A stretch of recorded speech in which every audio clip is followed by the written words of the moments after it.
Today we live in a world that's enormously complex and much more interdependent than at any time in history. We are confronted with global issues that we've never faced before and that transcend geographical boundaries. Hi, I'm Wayne Cassio.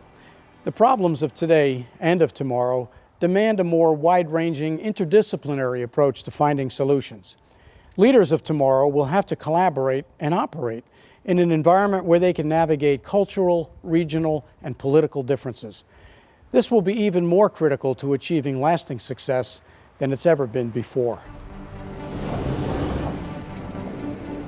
Founded in 1971, the purpose of the World Economic Forum is not to make decisions, but rather to act as a force for reflection, connecting ideas, stakeholders, countries, and cultures.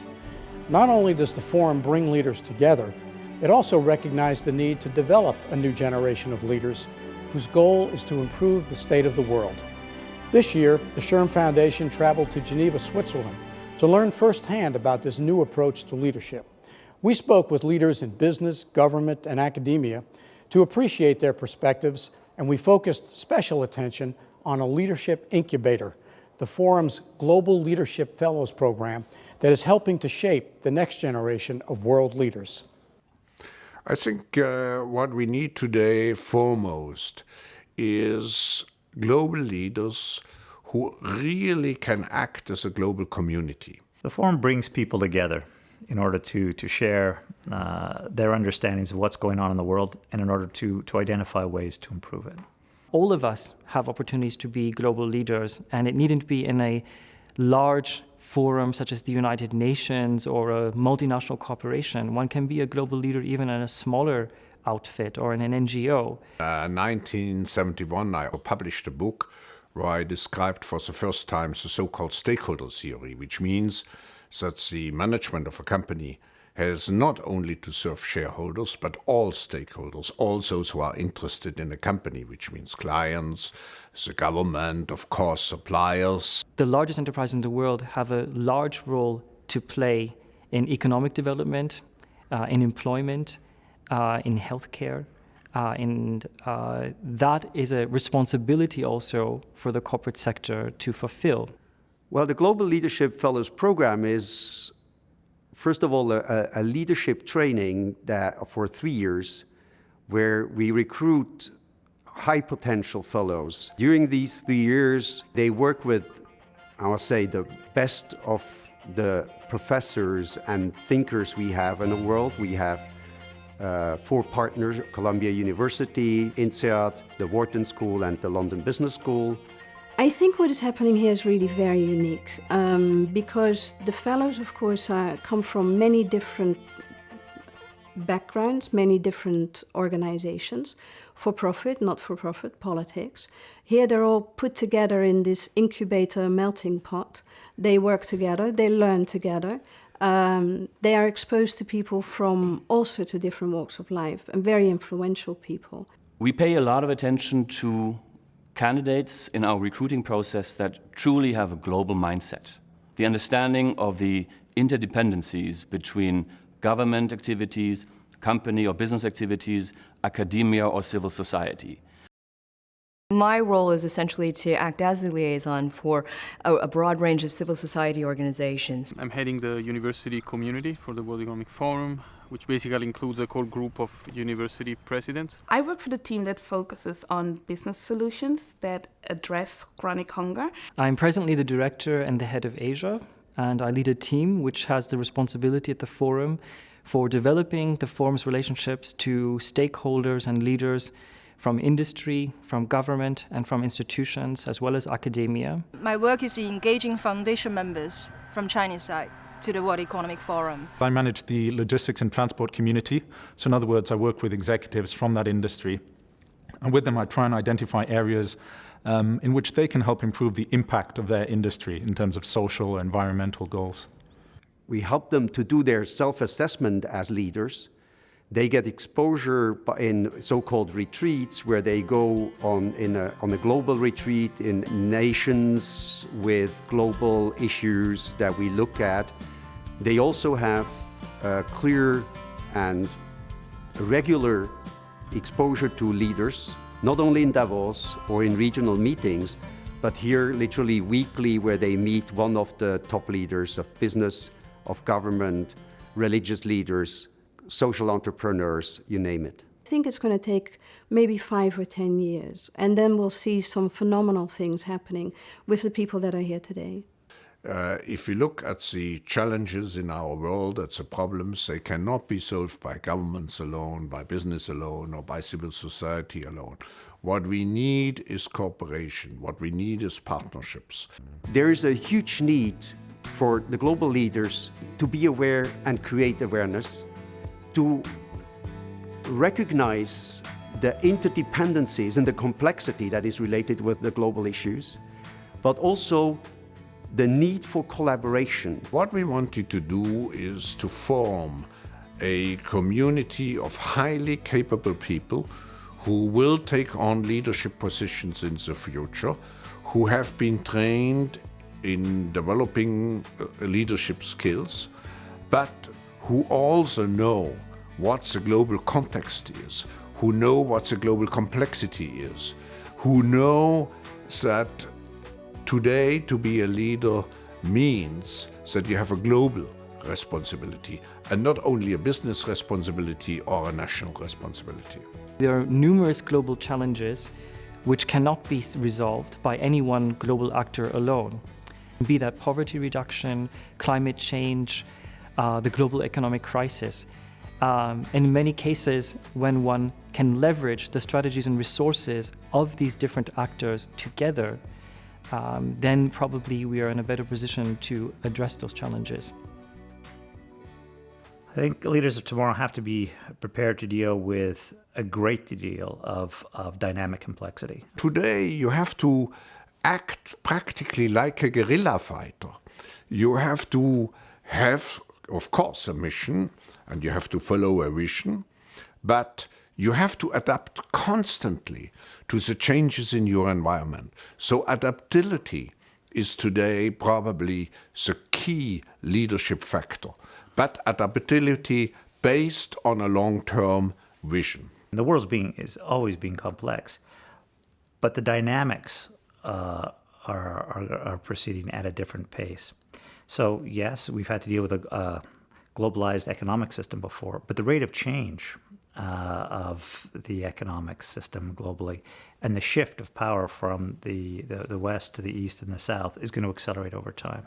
You cannot solve such problems alone. That is no longer a problem that is national. So problems are not related to passports anymore.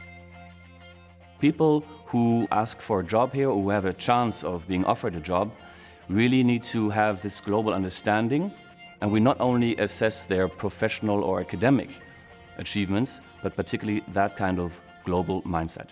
You have so many angles that you can look at. It's really fascinating how people from different cultures look at a problem in so many different ways and can come up with so many solutions that you hadn't thought of. We have face-to-face meetings whereby we can interact in a small setting, in a very relaxed setting, with some pioneers and captains of industries, but also significant public figures, and that they really share their insights and how they handle difficult experiences. The basis of actually what makes them what they are and how they actually got there. The Meet the Leaders is something that happens about once a week. We have one of the top leaders that come to the forum and meet with the fellows. This is not presentations, this is questions and answers. This is talking with the leaders. What is it? What keeps you awake at night? This is learning from their experience. And if I just take the last few weeks, this was the chairman of Nestlé, this was the chairman of Thomson Reuters, it was the chairman of UBS, chairman of the World Business Council for Sustainable Development. I think part of the value of the peer coaching is that you get to be both the coach and the coachee.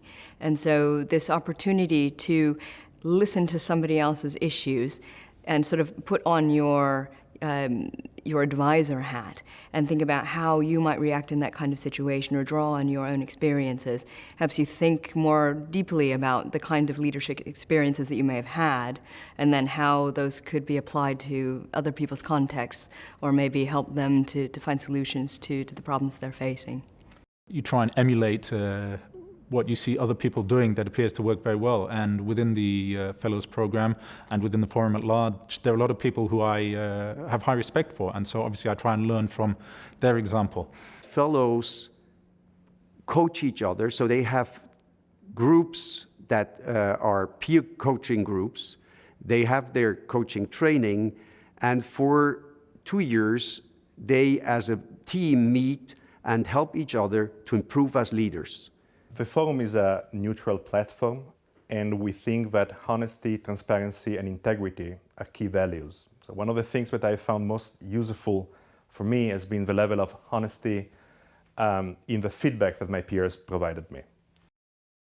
My objective in any type of coaching is really always the same, regardless of whether they're young people or older people, high-powered or not.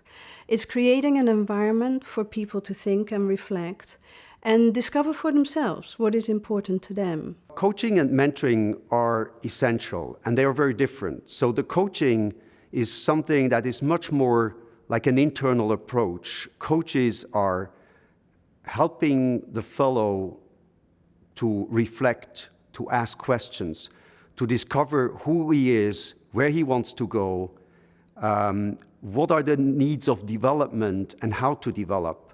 When the coachee can talk genuinely about who they are, what their values are, what their interests are, those are very important aspects of leadership. But also for them to have a balanced life. These are very high-powered people, and it's easy for them to get into areas where they only work and never think about their private life. The mentoring is a different thing. A mentor is somebody who gives advice. They have a choice of mentors out of 600 young global leaders there that they can define who they would love to have as a mentor. These mentors then have regular meetings with them. They show them how they lead. The fellows can shadow their mentor and learn, if you want, by observing a leader in his environment. To expose those people, the young leaders, to as many positions as possible. I think rotation in terms of their tasks, to show them particularly also different cultures, to train them in diversity, which means that they accept the fact that in a world of today, diversity is in some way an enrichment and not a problem or a hindrance. I think the most important part of it is the dedication to a particular way of acting and to giving the space, and with that the resources, the budget and everything that comes with it, to helping young people understand what their strengths are and what their weaknesses are. So I think any organization can basically do that. It isn't all that difficult, but it requires foresight, vision, and it requires resources. The single most influencing experience that I've had in my life were 3 years in China. The last 12 months have shown that China or Asia is not somewhere far away, it's here. So I would recommend anybody, if the chance is available, to grab that chance and get exposed to Asia. Learn through experience. That means go out and travel. Don't just read about another country, go experience it. Don't just read about development. Take a term, take a time, and actually get involved in a development project. They should look at what they believe now, particularly if they're 16 or 18 or 20 or 22. Have a conversation with themselves. What do they believe in? What do they want to achieve? And then when they're 40 and 45 and 50, they should go back and have that conversation with their 16 and 18-year-old self and make sure that they can actually say honestly to their younger self that they are acting and implementing all those beliefs and values that they had when they were younger. In the old world, you may have had maybe 2,000, 2 million competitors. Today, you have 6 billion competitors. And many of those competitors will be very well trained, very adaptive, very flexible, and very hungry. So make sure that you are on your toes and always try to achieve more than what you think you can do. Always be learning, always be curious. If you do learning just as a professional duty, it's not enough. You have to have a nature of curiosity which allows you to absorb and to enjoy learning. The world today is completely transparent. You cannot hide away. Whatever you do will be known. And if you want to be a leader, reputation is the key. Your ethics, they form your reputation, so you cannot make any compromise in this. If you look at the fact that the economic power is switching from the west to the east, from the north to the south, I think it's very important that we make a specific attempt to learn more about cultures like the Latin American culture, like the Chinese culture, like the Japanese culture. Today, we are proud if we speak 3 or 4 Western languages, as I'm doing. But I think our children, and particularly our grandchildren, have to learn a language, or at least one language, which does not belong to our cultural sphere, in order to be really capable not only to speak the language, but to deeply understand those different cultures. The forum has an important role to play in shaping the global agenda, not only now, but also in the future. And I think this role of a multi-stakeholder platform will be even more recognized in the future. Presently, people are still thinking in terms of this is government, this is business, and so on. But at the end, we need the cooperation of all stakeholders of global society. Here are 5 lessons from the World Economic Forum's experience in developing global leaders for tomorrow's organizations. Seize opportunities to learn about different cultures, values, and perspectives so that you can navigate and bridge those differences. Get a coach and a mentor early in your career. If possible, work with a coach to help you recognize your personal strengths and weaknesses and to learn from your mistakes. Meet regularly with your mentor. Watch how he or she acts as a leader. Understand that to lead leaders, you must be authentic and genuine, demonstrating strong moral and ethical values in all that you say and in all that you do. Recognize the interdependence among global issues, countries, communities, and people. Practice collaborative leadership. Make the effort to hear everyone's voice and actively seek input from all stakeholders. As the American humorist Will Rogers once said, even if you're on the right track, you'll get run over if you just sit there. In today's fast-moving world, none of us can afford to just sit there, basking in the status quo. Through its Global Leadership Fellows program, the World Economic Forum is showing all of us a new approach to global leadership for tomorrow's organizations. That train is leaving the station. Isn't it time that we all get on board?